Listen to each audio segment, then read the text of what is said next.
Pues bienvenidas, bienvenidos a estas jornadas en homenaje al legado de Ernest Mandel, cuando se cumplen ahora 100 años de su nacimiento. Unas jornadas que están coorganizadas por Viento Sur, la New Left Review, y que son muy amablemente acogidas por nuestros colegas de La Maliciosa. Estas jornadas consisten en 2 mesas, la de esta tarde, dedicada a abordar algunas de las contribuciones a la crítica de la economía política. Para ello contamos con Manolo Garí y Francisco Lousa, que ahora los presentaré. Y una mesa mañana a las 11:30 en esta misma sala, más destinada a lo que sería el perfil más ideológico-político de Ernest Mandel, ¿no? Contamos con Jaime Pastor, Carlos Prieto, Michael Lowy y Paloma Martínez para la mesa de mañana. Como sabéis, Ernest Mandel fue un pensador belga de origen familiar polaco-judío que nació en abril de 1923, sin duda una época muy convulsa, al que muchos autores consideran como uno de los teóricos que mejor ha conocido y enriquecido el legado de Marx. Realizó además una vastísima aportación analítica y propositiva en muy diversos campos, aunque el motor que motivó esta ingente labor fue sin duda su compromiso militante con la causa del socialismo. Fue represaliado tanto por el nazismo como por los gobiernos burgueses de Francia y Alemania y dedicó su vida a la construcción de partidos revolucionarios de la clase trabajadora en el seno de la Cuarta Internacional. En el caso de nuestro país, fue uno de los inspiradores de los primeros pasos de la organización Liga Comunista Revolucionaria. Como señaló Miguel Romero Moro en el prólogo de una reedición de algunos de los escritos de Mandel que coeditaron La Catarata y Viento Sur, Mandel fue un enlace entre 2 siglos, la persona que pasó el testigo en el más difícil relevo de la trayectoria de una de las corrientes revolucionarias de nuestra época, a la que Daniel Ben Said, otro gran referente y que formó parte del equipo de Mandel, llamó con pudor autobiográfico un cierto trotskismo. Un hombre, Mandel, como continúa Moro, muy valeroso en la acción pero también en el pensamiento y por encima de todo un militante que pensaba, hablaba y escribía para intervenir sobre la realidad, para ayudar a sus camaradas a comprenderla y actuar sobre ella. En cuanto a su vasta obra, y ciñéndonos, digamos, a la aportación en el campo económico y del análisis de las mutaciones del capitalismo de la segunda mitad del siglo XX, que es un poco el tema que nos ocupa esta tarde, podemos destacar algunos de sus escritos y libros, como son el Tratado de Economía Marxista, de 1962, Ensayos sobre el neocapitalismo, de 1969, El capitalismo tardío, 1972, Las ondas largas del desarrollo capitalista y la interpretación marxista de 1980,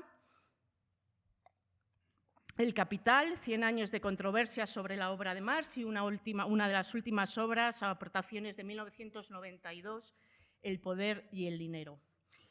Bueno, pues esta tarde les hemos pedido a nuestros 2 ponentes, que también son grandes referentes, que centren su atención en la caracterización del capitalismo tardío y muy en concreto que nos hagan llegar su punto de vista sobre la validez de la teoría de las ondas largas y su aplicación en la actualidad.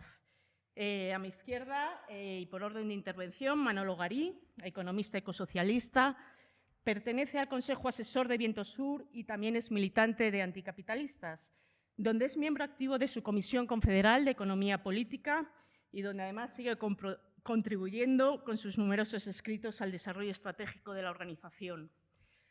A mi derecha, Francisco Lousa, también economista, profesor de la Universidad de Lisboa, milita en el Bloco de Esquerda, del que fue diputado nacional entre 1999 y 2013, y, entre sus numerosas obras también destacar Sombras, el desorden financiero en la era de la globalización, que fue publicado en castellano por Silone hace un par de años y que desde mi punto de vista es un texto fundamental para comprender cómo las finanzas y su expansión durante los últimos 40 años no deben considerarse solo un sector o un ámbito de acumulación del capital, sino como todo un modelo de organización social. Y sin más les voy a dar paso, pero antes voy a hacer un pequeño anuncio publicitario. Lamentablemente no hemos llegado a estas jornadas con la reedición lista del capitalismo tardío, que se está haciendo, si no me equivoco, con Silone, Viento Sur y Verso. ¿Sí? Pero bueno, lo que sí tenemos y están a disposición en la tienda de La Maliciosa son 3 reediciones: Autogestión, Planificación y Democracia Socialista, de Ernest Mandel, introducido por otro compañero economista, Daniel Albarracín; La Revolución Alemana, 3 conferencias de Ernest Mandel; y El significado de la Segunda Guerra Mundial, con prólogo de Enzo Traverso. Así que, sin más, les doy la palabra. Intervendrá en torno a 20-30 minutos y luego podremos mantener un pequeño coloquio entre todas. Gracias.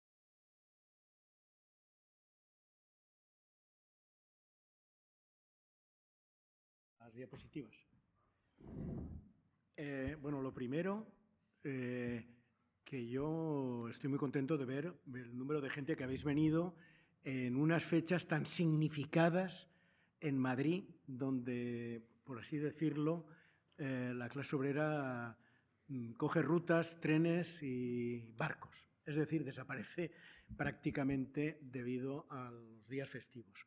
Y lo segundo, me alegra muchísimo, y os lo digo, no voy a enumerar uno por uno, encontrarme aquí con una parte importante de mi historia, de gente que somos, a pesar de la distancia, gente que nos reconocemos de los nuestros y nos queremos, ¿no? Bien,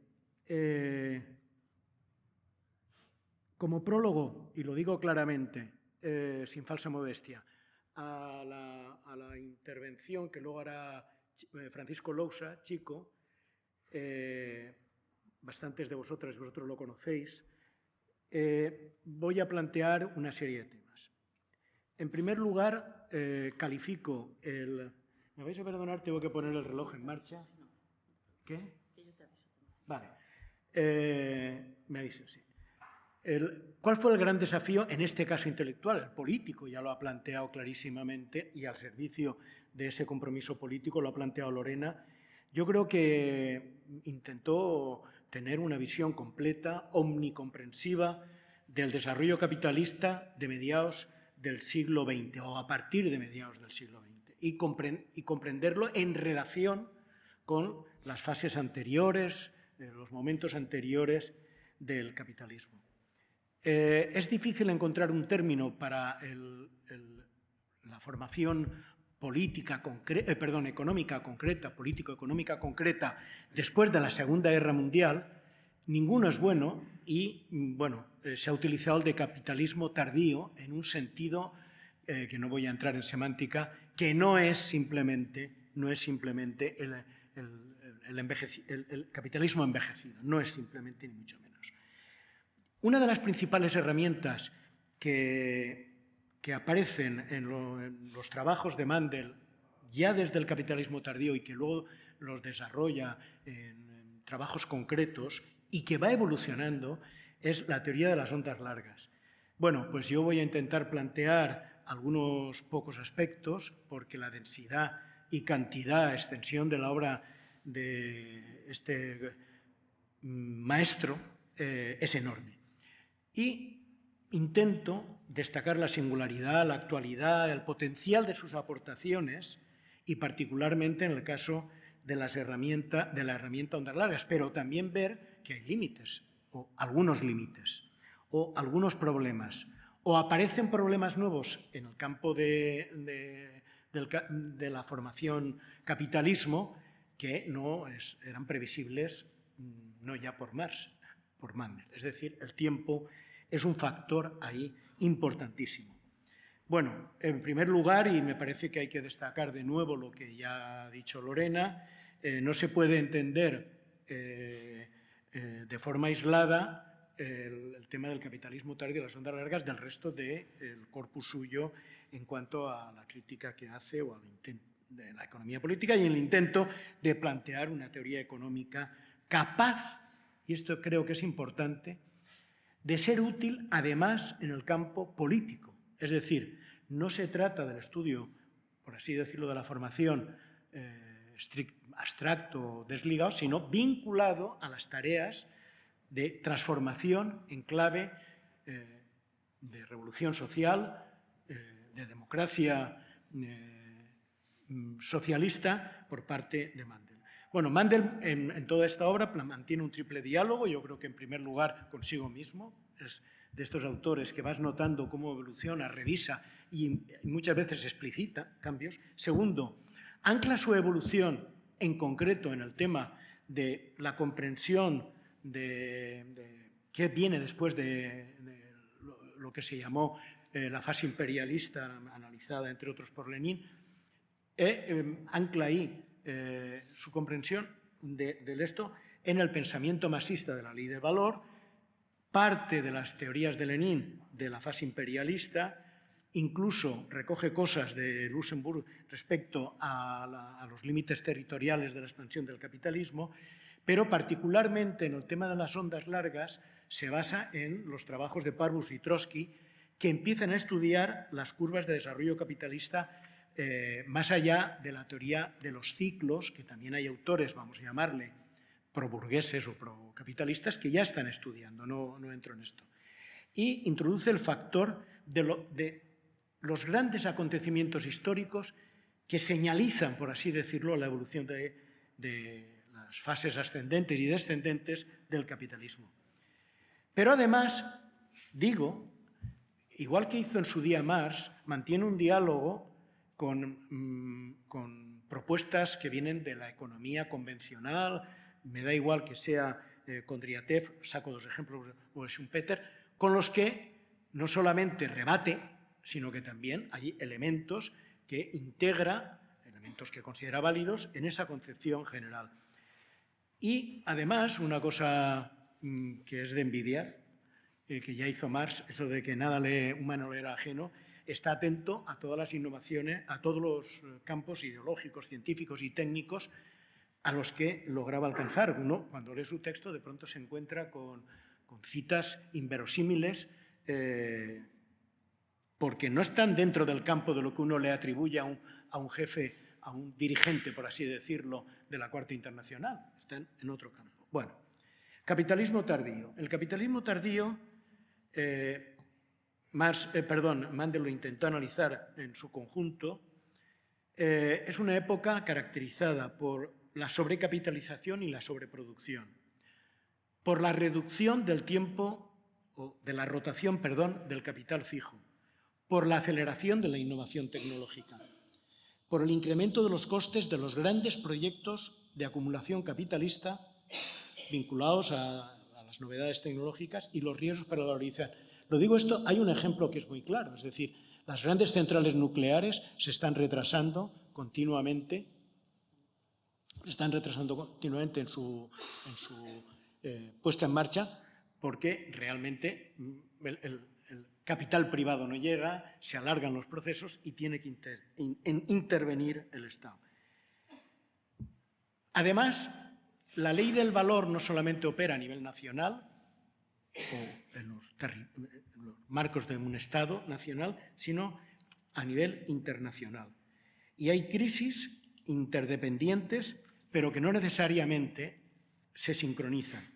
Mandel dice que la ideología del capitalismo tardío es la de la adoración tecnológica, es decir, el ultraoptimismo respecto a que los avances técnicos y su aplicación tecnológica van a solucionar los grandes dramas de la humanidad en el campo que sean. Bueno, realmente el producto de todo esto es que al final lo que conocemos es un capitalismo de mercado sui generis.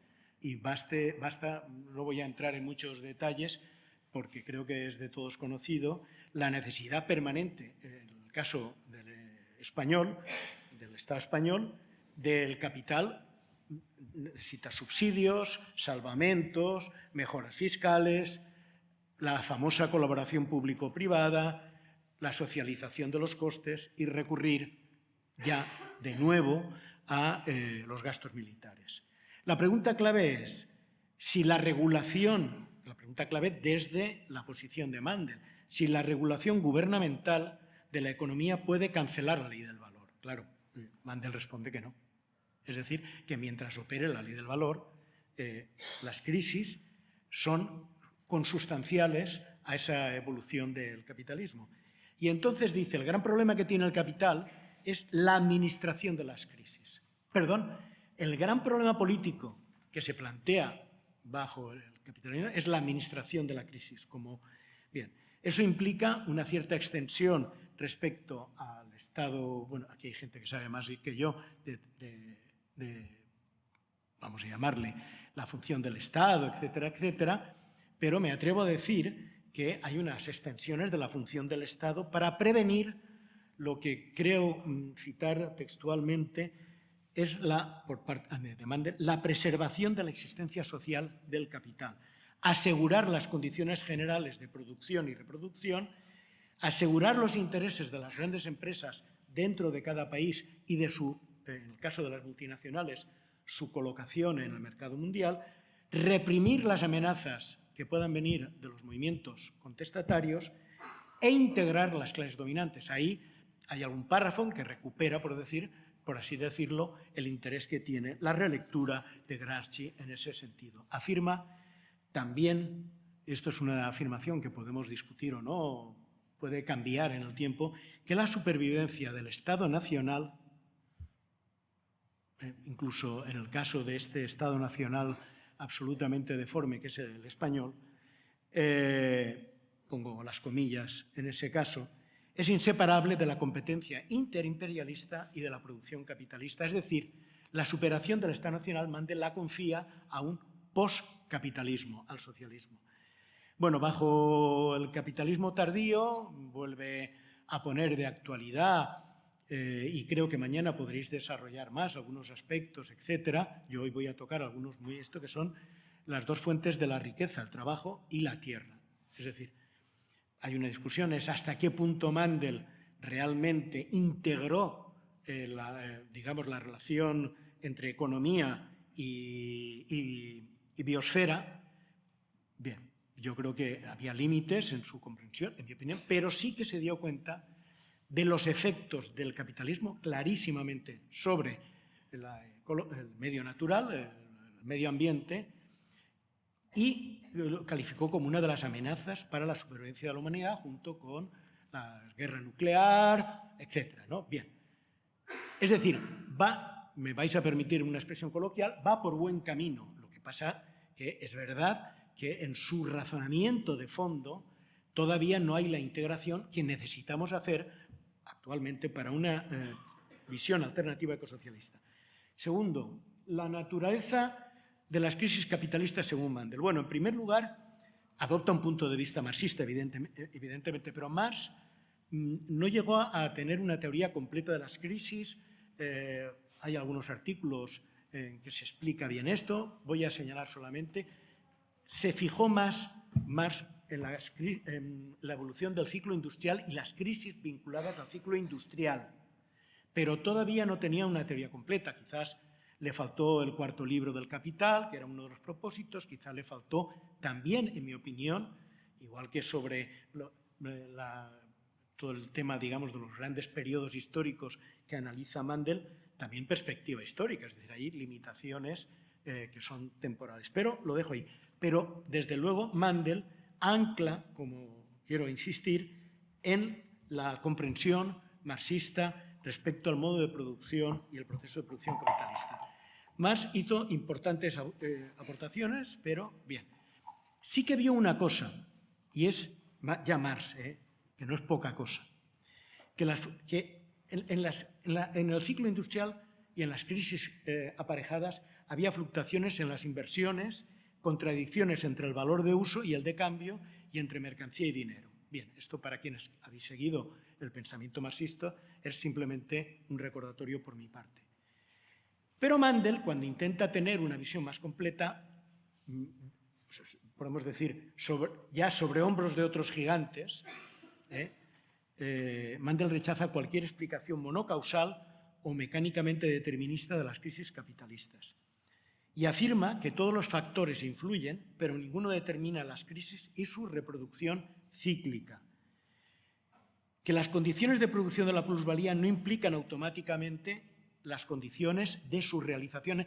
Es decir, intenta evitar también cualquier visión mecanicista por parte de los marxistas, de las marxistas, y que las crisis capitalistas combinan a la vez crisis de sobreproducción de capitales y mercancías, ahondando en el pensamiento de Marx, y que las fluctuaciones de la tasa de ganancias y la tendencia a la baja de la tasa media sintetiza la naturaleza de la propia crisis.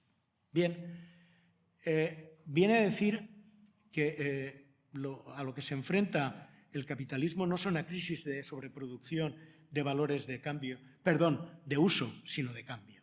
Es decir, el problema del capitalismo es que necesita permanentemente poner artefactos en el mercado, la producción de mercancías sin cesar, sean útiles, no sean útiles, sean nocivas o sean peligrosas. Por lo tanto, mientras la economía esté regida por la ley del valor, esas crisis, como decía, y ese tipo de producción van a continuar. Y esto, en mi opinión, no es baladí para la acción política, para el discurso sobre la crisis. Dependiendo qué discurso sobre la crisis tengas, qué interpretación hagas sobre las crisis del capitalismo, uno, determinas las responsabilidades y señalas las posibles bifurcaciones o salidas a la crisis. Y entonces aquí hay una pugna, por así decirlo, directa entre el marxismo revolucionario y la ideología burguesa en sus diferentes programas. Bueno, Mandel se distancia de cualquier interpretación pretendidamente científica de la economía burguesa, que todo lo explica como algo intrínseco y natural al propio fenómeno económico, y señala la necesidad de integrar un montón de aspectos. Señalo solamente algunos. Para Mandel, las fuerzas productivas, que son una síntesis de amalgama de factores materiales y humanos, y por cierto hay algún pasaje en el que todos los temas, digamos, que le empiezan a preocupar también es el papel de la mujer en la producción y en la reproducción, etc. Bueno, lo dejo ahí.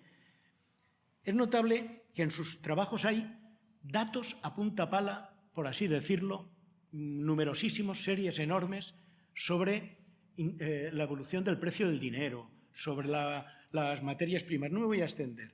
Sobre la correlación de fuerzas entre las potencias, es decir, hay elementos de geopolítica. Sobre los cambios que la organización del trabajo se introducen a partir de las nuevas tecnologías, sobre el papel de las guerras y de las propias revoluciones, sobre los modelos energéticos. Pero, como dice Daniel Albarracín en un trabajo notable suyo, que creo que todavía no se ha publicado, Viento Sur, sí en alguna revista especializada, pretende dar cuenta de un modelo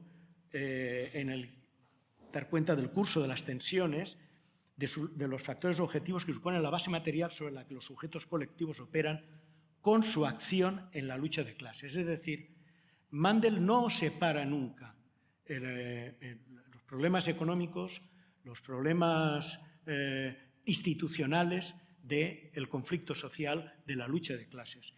Por lo tanto, se distancia de interpretaciones también deterministas tecnológicas. Bueno, tuvo en cuenta siempre, para hacer pivotar toda esa amalgama de factores que dice que hay que tener en cuenta, insisto, sobre la evolución de la tasa de ganancia a largo plazo, y adopta como barómetro para ver la salud del capital, la evolución de la valorización del capital. Bien, las ondas largas.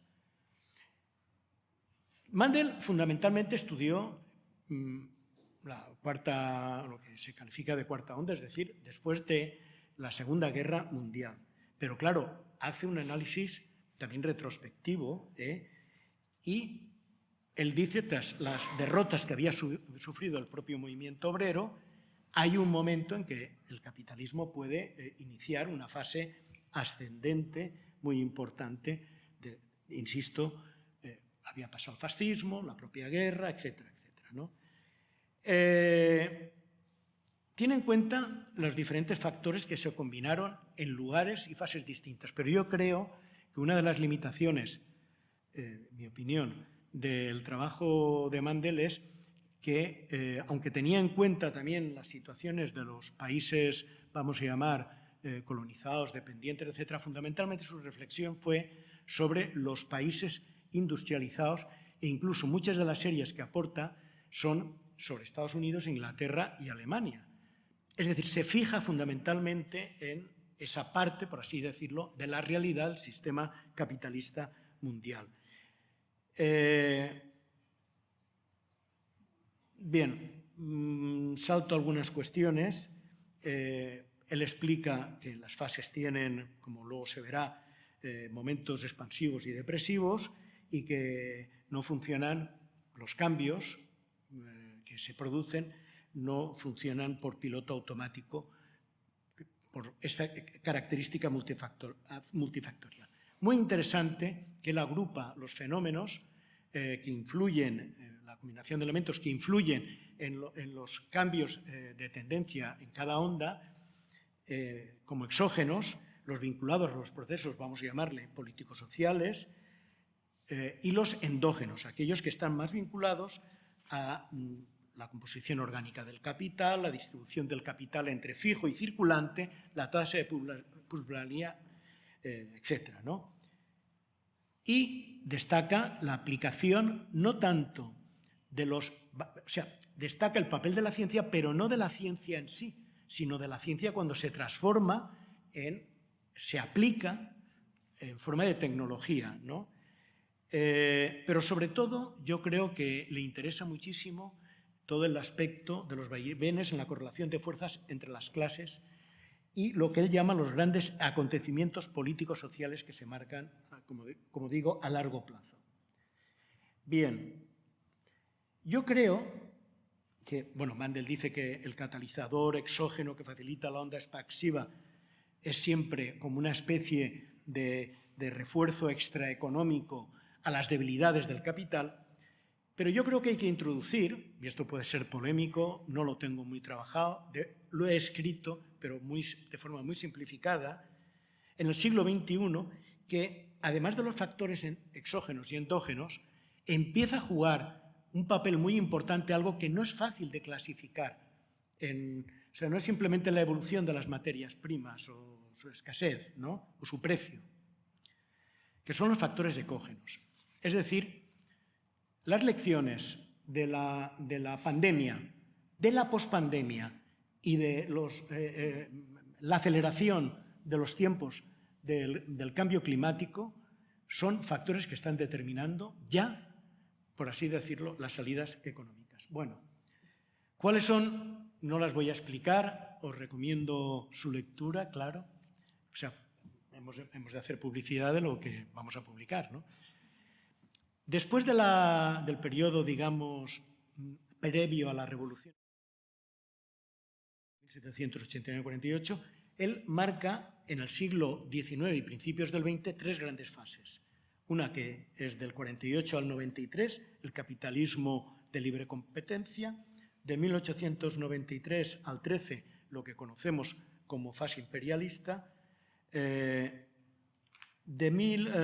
entra en declive a partir de un momento hasta el 40, y a partir de, como he dicho, de la Segunda Guerra Mundial, el capitalismo tardío.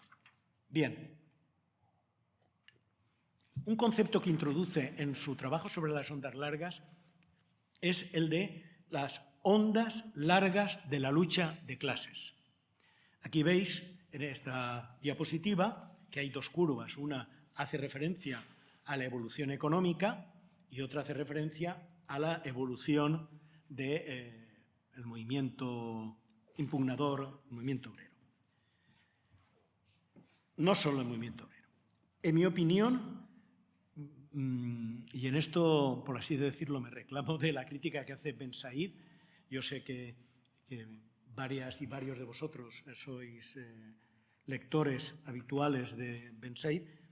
En mi opinión, el concepto de... O sea, la existencia del factor lucha de clases es verdad que es fundamental para comprender la evolución, pero el concepto de onda larga de ondas de la lucha de clases empíricamente es difícil de establecer porque hay que ver no solamente seguimientos cuantitativos, ver también aspectos cualitativos. No sé lo que opina en este aspecto concreto, no recuerdo, el chico, Lousa, pero además para mí la crítica fundamental que hace Ben Said es correcta, es decir, el carácter totalmente imprevisible, por así decirlo, de los movimientos políticos sociales, de la lucha, que comportan la lucha de clases. Entonces, que existe relación es evidente. E intentar establecer una, vamos a llamarle, que Mandel luego habló en un momento dado de la autonomía, perfectamente de la lucha de clases, pero en un momento dado yo creo que intenta establecer una cierta correlación, aunque, insisto, luego lo consideró como una variable parcialmente autónoma. Bien, ha habido muchos cambios en el mundo desde que Mandel formula su teoría y desde que muere, evidentemente, ¿no? Claro, uno de los debates de mayor interés, porque los procesos de globalización, de mundialización del capitalismo se han acelerado, no es ninguna tontería que de pronto China esté dentro del ámbito de la economía capitalista con su personalidad propia y entre en los conflictos interimperialistas con planes propios. No es ninguna cosa que gran parte del centro de gravedad de la economía mundial se haya desplazado a Asia, ¿no? En general, o al Pacífico, de ahí también ciertas tensiones entre la potencia hegemónica, probablemente viendo que tiene un declinar, que debe mucho a China y que no sé qué, que es Estados Unidos, y las tensiones que hay en el Pacífico. Bueno, lo dejo ahí, pero sobre todo se ha conocido después de las últimas formulaciones de Mandel, aunque Mandel ya empezó a analizarlo, una ofensiva contra el mundo del trabajo brutal. O sea, el neoliberalismo ha resignificado muchísimo a partir de los años 90. No. Bien, yo creo que algunas novedades sí que las identificó bien Mandel, voy terminando, como la privatización de la emisión del dinero, los avances en la globalización geográfica y sectorial. O sea, el mercado ya penetra todo, es decir, ya sabéis que uno de los que se presentan a los concursos de las guarderías para el comedor es Florentino Pérez, es ACS, o sea, es una locura, ¿no? Está entrando en esos nichos de nichos de mercado, que es la comida que se da a los niños en los colegios de pequeños, ¿no? Bien, todo se está mercantilizando. Bueno, uno de los debates que tienen mayor interés es hasta qué punto y por qué, pese a los cambios habidos, podemos considerar que estamos todavía en el capitalismo tardío, con modificaciones, con lo que se quiera, ¿no? Cosa que invito sobre todo a eso y a analizar la durabilidad, parece, de la onda actual, que no remonta el capital, no logra, a pesar de sus victorias políticas, parece que no logra estabilizar su rentabilidad a largo plazo y seguimos, de alguna manera, rehenes de, todavía incluso hablando anterior, y digo que invito ya a Chico a que nos hable. Venga, Chico, y creo que tenemos que cambiarnos, ¿no?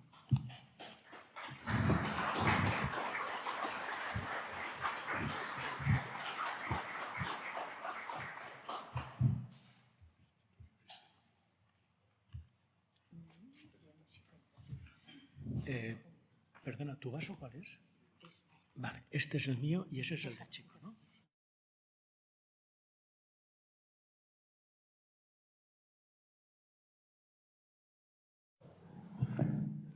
Bueno, buenas noches, muchas gracias al Viento Sur y bueno, saludos a todas y a todos. Yo hablaré sobre un problema que es el título de esta cosa, porque es la última onda larga tan larga. Ernest Mandel ha escrito muchísimo sobre economía y sobre economía política, pero pocos libros. Y esto es un poco raro. Publicó el Tratado, 62, donde no discute nada de ciclos largos, ciclos longos. Publicó en 71 uno de sus libros más importantes, creo yo, que es La formación del pensamiento económico de Karl Marx, y en 72 El capitalismo tardío, que en francés se llamó, con su acuerdo, La tercera edad del capitalismo, un título un poco raro. Era su tesis doctoral, lo que él no le gustaba mucho que se hubiera dicho. Y el cuarto libro son las conferencias Marshall en Cambridge, las ondas largas del desarrollo capitalista, así se ha publicado. 4 libros y muchísimos artículos. La importancia de los últimos 3 que tratan de las ondas largas es que son no solo un desarrollo de la teoría marxista, pero una contradicción con lo que los economistas entonces decían. Todos los más importantes economistas norteamericanos, ortodoxos, digamos, tradicionales, planteaban que después de la Guerra Mundial se habría domesticado el ciclo económico. Eso lo escribe Paul Samuelson o Robert Solow, Robert Lucas, 3 premios Nobel, que son la gente que organizó la teoría económica en los últimos 70 años. No podría haber ciclo económico. Tenemos un protesto de Microsoft. Gracias.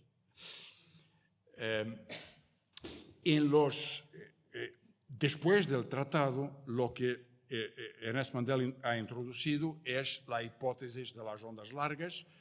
Lo retomó de Kondratiev, se llaman en alguna literatura académica los ciclos Kondratiev. Kondratiev era un estadístico ruso que ha sido muy joven ministro de Kerensky y que después de la revolución ha dirigido el instituto de predicción económica más importante en Moscú, hasta que fue encarcelado por Stalin en 28 y algunos años después asesinado. Kondratiev había planteado una posibilidad por su interpretación estadística, no más que eso. Trotsky tenía una u otra interpretación, no que fuera un desarrollo normal del proceso de acumulación capitalista, como Kondratiev lo pensaba. Trotsky creía que serían el resultado de impactos de choques políticos. Ernest Mandel no aceptó ninguna de las posiciones. Y como ustedes sabrán, desarrolló la idea que había un desarrollo del capitalismo que producía su crisis de sobreacumulación, pero que la posibilidad de recuperación para una nueva ola de expansión tendría que ser por imposición de la lucha de clases. Es decir, una victoria y una reorganización de la producción por la institucionalización de una nueva relación de fuerzas por la burguesía. Yo creo que su interpretación, desarrollada en estos libros, no ha sido muy bien comprendida por mucha gente, y eso es lastimable porque tiene una implicación política. Alguna gente, lo interpretó como si Mandel propusiera una mecánica, un mapa de la política. Hay una fase de expansión, se puede ganar alguna cosa, el sindicalismo puede ser más fuerte o lo que sea, y hay una fase de depresión de la lucha social y por eso de expansión de la acumulación. O, si no es una mecánica, es un pronóstico, lo que es aún peor. Es decir, se está anticipando un colapso. El colapsismo es una de las enfermedades del marxismo y es un problema. Yo creo que porque no hay mecánica y porque no hay colapso, la teoría de las ondas largas no ha sido seguida y se ha casi abandonado, lo que es una lástima, porque el problema que tenemos es una raridad histórica, quizás, es decir, Manolo lo planteó, Ernest ha dicho en algún momento que la onda larga de expansión después de la Guerra Mundial podría haber terminado en el 68, y hecho en otros escritos lo prolongó hasta la crisis financiera e industrial del 73 y del 74, con más razón, creo yo. Pero después del 73-74 han pasado como 50 años,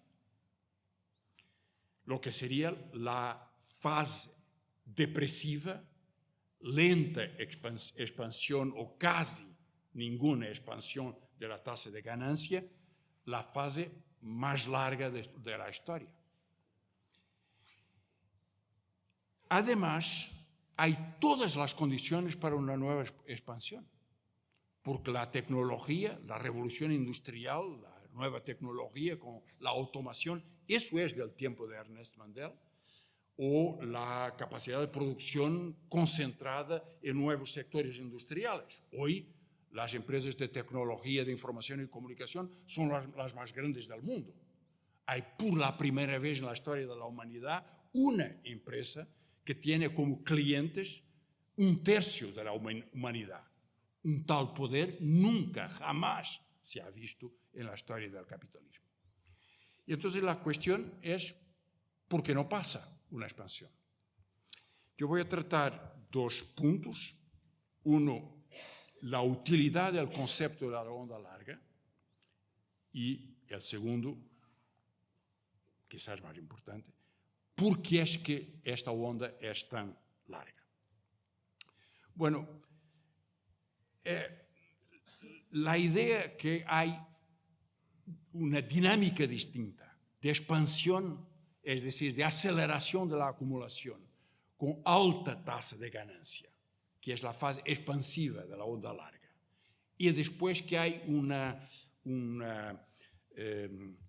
agotamiento de esas posibilidades tecnológicas y económicas y una fase, un periodo largo de reducción de la acumulación y de la expansión de la tasa de ganancia, sirve bien la historia.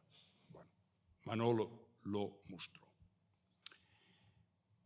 Además, el hecho que haya crisis muy impactantes, crisis mundiales generalizadas, es muy evidente, es casi indiscutible.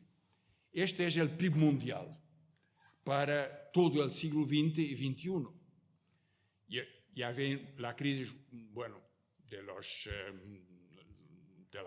la Primera Guerra Mundial, el número 2, la crisis más importante del siglo XX, que es la crisis de 29 hasta el 33, 37, que ha seguido. Después, la crisis con el impacto de la Guerra Mundial y la disminución de la producción mundial. Y un periodo en que hay crisis, pero son de menos impacto. La crisis del 74 y 75 es la crisis número 4. Hay la 8, que es la que más nos interesa ahora para la discusión, porque es la crisis del 2007, 2008 y la recesión de 2009, es decir, la primera crisis del siglo XXI, que como hubiera pasado en el siglo XX, implica una disminución real del PIB total mundial. Eso no había pasado en las crisis anteriores del final del siglo, porque había una compensación por el crecimiento de China o de otras partes del mundo cuando había una crisis en Estados Unidos, Japón, Australia y Europa. Y por la primera vez en el siglo XXI hubo una crisis generalizada con la disminución de la producción mundial. Crisis hay. Y si comparamos las tasas de crecimiento después de la después de la Guerra Mundial, hasta el 74, la fase A de la onda larga, y la fase B de la onda larga, menos crecimiento.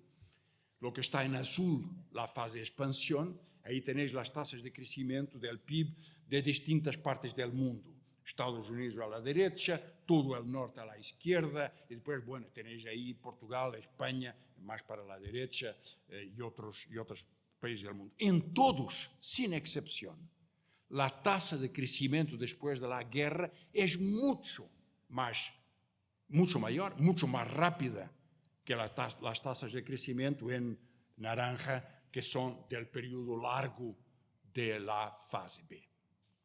Hay un cambio, no es la misma cosa. Pero, bueno, y a eso yo le llamé el debate Loch Ness.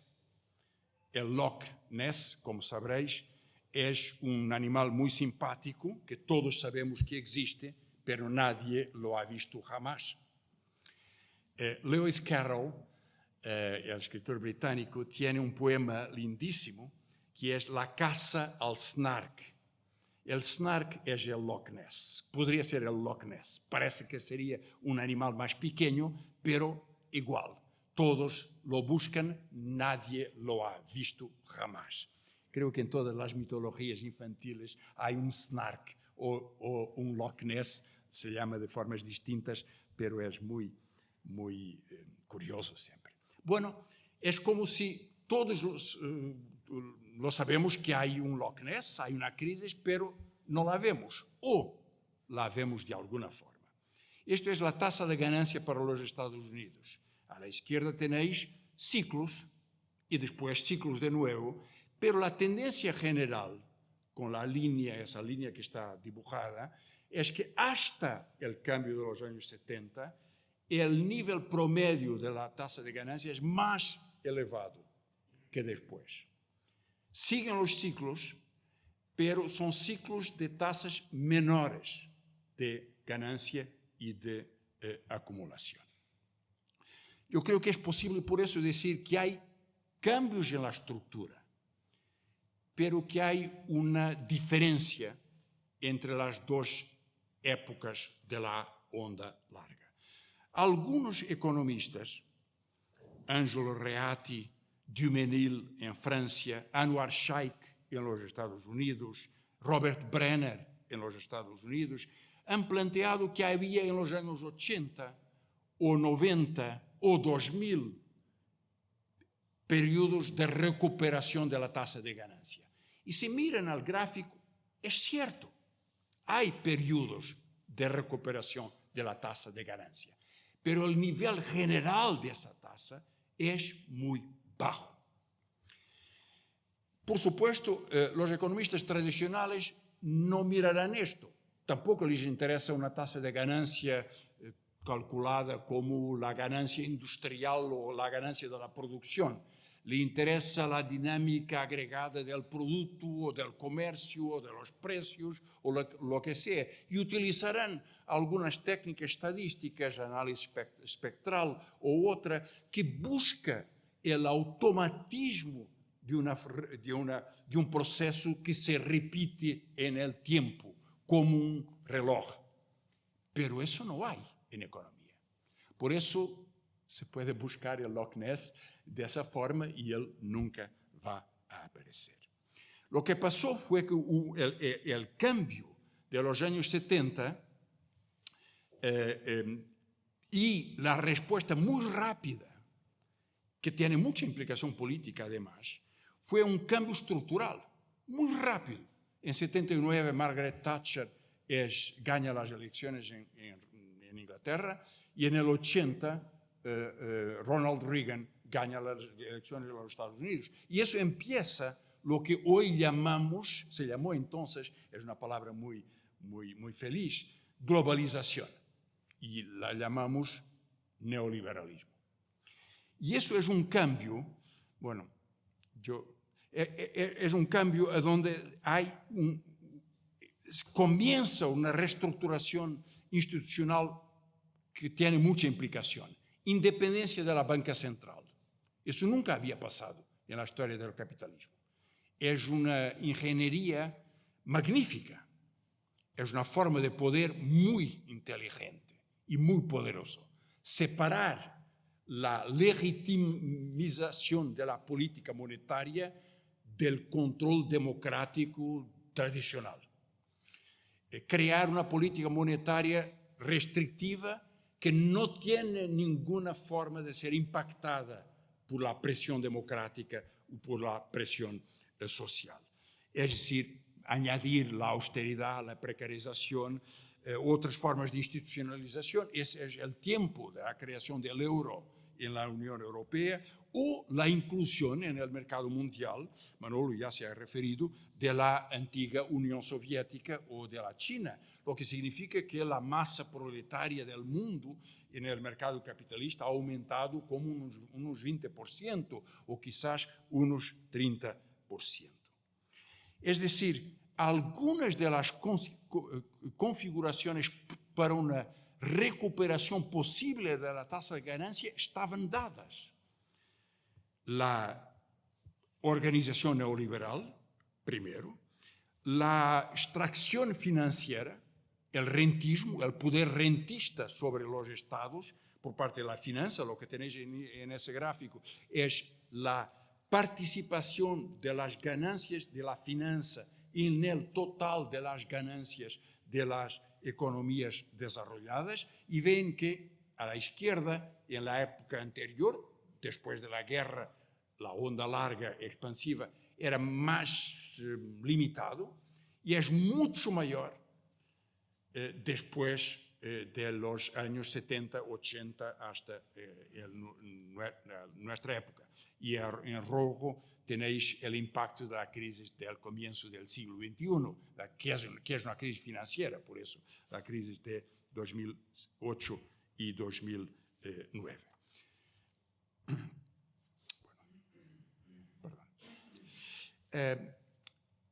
Si algunas de las condiciones institucionales, Banco Central independiente, rentismo organizado por la finanza, ya estaban dadas posibilidades tecnológicas, creación de nuevos sectores, nuevos productos en comunicación, concentración industrial, creación de gigantes oligopolísticos. Todo eso era posible. Y si eso ha permitido un régimen de acumulación autoritario y una tecnología nueva, ¿por qué no hay una recuperación con una nueva onda larga de expansión? La cuestión podría ser, ¿será posible que la resistencia social haya sido suficiente para impedirlo? No es tan fácil responderlo. En algún sentido, sí, la resistencia social lo ha dificultado. El gráfico que Manolo mostró, que viene de las conferencias de Cambridge, del libro que se publicó como Las ondas largas del desarrollo capitalista, es un gráfico muy curioso. Bueno, ustedes recuerdan que tenía la evolución de la producción y de la lucha de clases.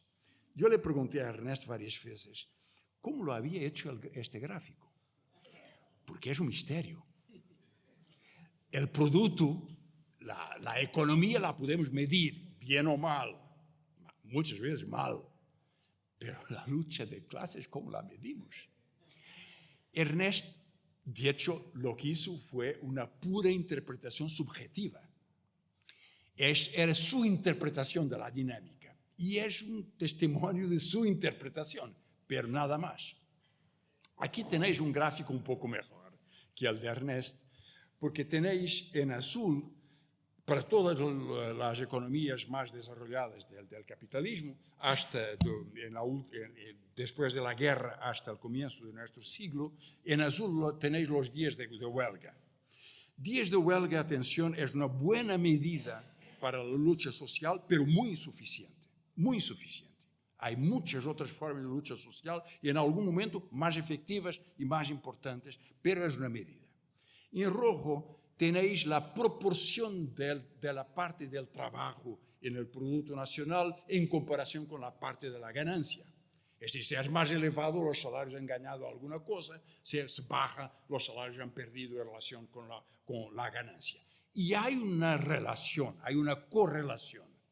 Si hay más lucha social, por lo menos medida por la huelga, y eso pasó hasta 75 o casi 80, es decir, pasó hasta el comienzo del neoliberalismo, se puede ganar. Hay un crecimiento de la parte de los salarios en la renta nacional, en el Producto Nacional. Pero hubo una baja de los días de huelga. En algunos casos, esto es muy impresionante. Esto es el gráfico de Roberts para los días de huelga en el Reino Unido. Ya ven lo que pasó. Bueno, inmediatamente después de la guerra hay la victoria laborista, pero no hay muchas huelgas, es una victoria aplastante, ¿no? Del Partido Laborista. Después hay nuevos cambios políticos, como sabrán, Churchill volvió al gobierno, y hay en los años 70 y 80 las huelgas de los mineros, hay huelgas fuertísimas, se ve en el gráfico en rojo, pero después del 85 no hay huelgas. En Francia, aún más impresionante. Se va hasta el comienzo de los años 70 y baja muchísimo después. Bueno, se podría añadir que la medida es insuficiente, pero igual se comprende la tensión.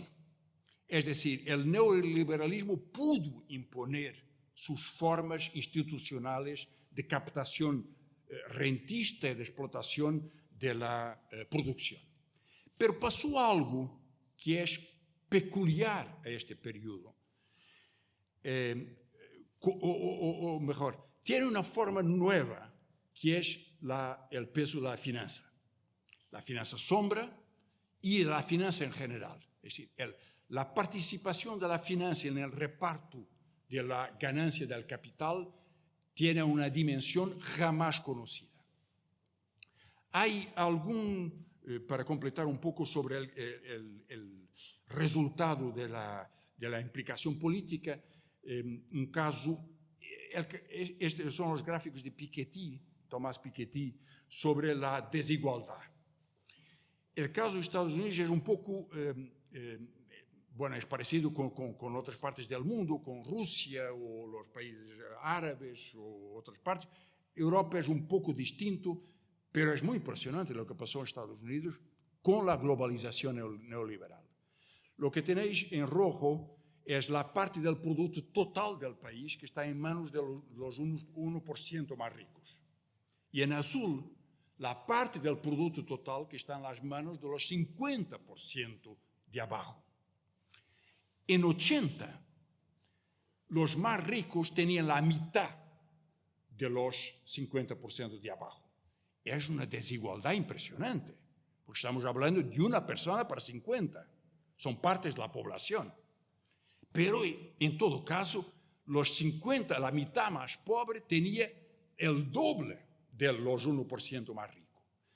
Y el resultado de todos los cambios institucionales, sociales y económicos es que en 40 años, 35 años, esto va hasta 2017,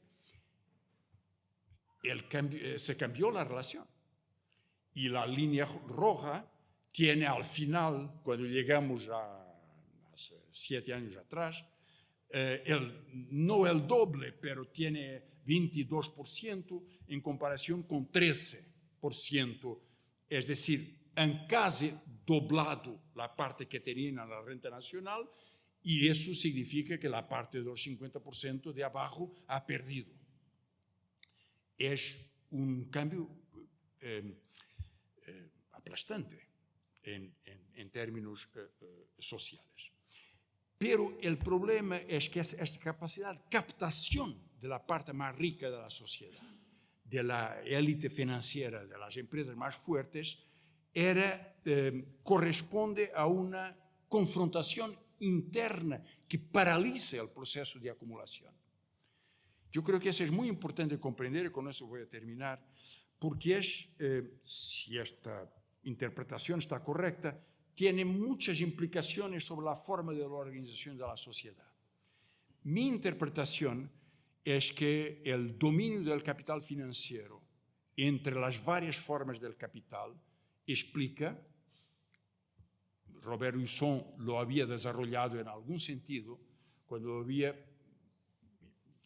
saben que Husson ha muerto de una forma trágica e inesperada, muy joven de hecho, pero su trabajo desde hace muchísimos años era insistir que, incluido cuando la tasa de ganancia recupera, la tasa de acumulación no la sigue. No hay acumulación, incluido cuando hay ganancia. No hay inversión. ¿Y por qué no hay inversión? ¿Por qué no hay acumulación? Porque hay una utilización de la ganancia por el sistema financiero y por un desperdicio, por una no acumulación, digamos, por múltiples formas de aplicación financiera que no son procesos de acumulación. Lo que quiere decir que la capacidad de producción y la capacidad de producción de plusvalía se va disminuyendo. Yo creo que esa explicación es la clave para comprender el proceso tan largo, con tanta victoria institucional por la política neoliberal, con tanta captación política del centro y de la derecha o del centro-derecha, o de lo que algunos con alguna simpatía exagerada llaman centro-izquierda, por las políticas neoliberales. Y con todo eso no hay esta recuperación general porque el capital es absorbido por el capital financiero. Marx le llamaba esta forma de capital financiero el capital ficticio. Ernest Mandel no lo ha discutido mucho, pero bueno, la diferencia entre capital productivo y capital moneda o capital portador de interés, el capital financiero, es lo que permite comprender que hay un derecho de extracción del valor futuro, que se impone sobre la distribución del capital, que reduce la capacidad de acumulación y la acumulación futura. Yo creo que eso es la razón por qué este capital funciona desvaluando el capital total. Es decir, hay una inflación financiera, hay una multiplicación de activos, una multiplicación de valor que da algún poder, o mucho poder, de reivindicación sobre la producción futura por la parte de este capital. Y por eso es que creo que hay una onda larga, tan larga, con una reestructuración política y social única, de hecho, que presiona una política autoritaria, que presiona políticas económicas basadas sobre el poder de la deuda, es decir, sobre el poder político organizado dentro de la economía. Y en ese sentido, las ondas largas, que no son ninguna mecánica, son sencillamente una interpretación posible de los periodos, de las épocas, un estadístico holandés, Angus Madison, llamaba las distintas fases del capitalismo. Hobsbawm, el gran historiador marxista, llamaba eras distintas del capitalismo.